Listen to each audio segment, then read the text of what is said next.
The Tragedy of Lucretia is a tempera and oil painting on a wood cassin or spalliera panel by the Italian Renaissance master Sandro Botticelli, painted between 1496 and 1504. Known less formally as the Botticelli Lucretia, it is housed in the Isabella Stewart Gardner Museum of Boston, Massachusetts, having been owned by Isabella Stewart Gardner in her lifetime. The picture of Lucretia's tragedy. The picture is a syncretion of scenes from different, legendary themes in different time periods that Botticelli considered related. The topic is revolt against tyranny, a popular one in the volatile Italian republics. The main scene is given center foreground. It is the beginning of the revolution that created the Roman Republic. The legend is that Lucretia, a noblewoman, was raped by the son of the last king of Rome, Sextus Tarquinius. As a result, Lucius Junius Brutus took an oath to expel the Tarquinii from Rome and never to allow anyone else to reign. In the center of the picture, Lucretia's corpse is on public display as a heroine. Brutus stands over her, exhorting the populace to revolt and recruiting a revolutionary army of young men. There is much sword-waving. The dagger with which Lucretia killed herself is in evidence, protruding from her breast.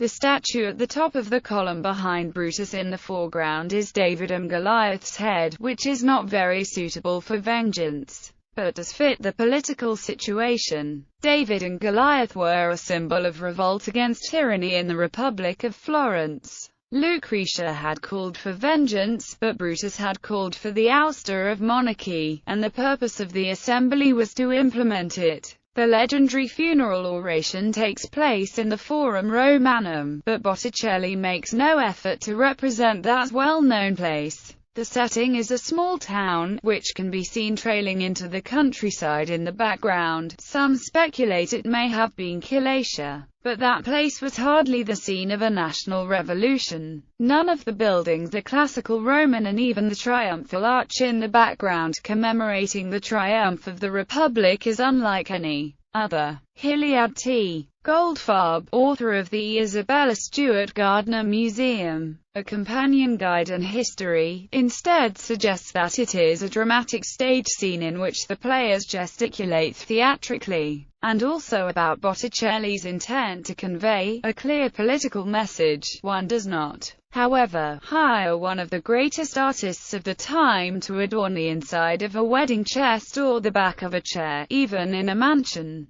with clear political messages. Presumably, the panel was meant for public display of some sort. Botticelli 10 years later was to die in obscure and unappreciated poverty. Nevertheless, he was recognized even then as a great master. The scene on the right porch is the death of Lucretia. The frieze over the porch depicts Horatius Cocles, a warrior who defended Rome against the intervention of Lars Porsena and the ousted last king of Rome, Lucius Tarquinius Superbus. The scene on the left porch is the threatening of Lucretia by Sextus to extort her compliance. He rips away her cloak, offering to plunge his sword into her. The frieze over it depicts Judith and Holofernes, a tyrant decapitated by her after offers of seduction in the Old Testament. The use of architecture in this picture is parallel to that of Filippino Lippi, a pupil of Sandro's, the son of Sandro's teacher.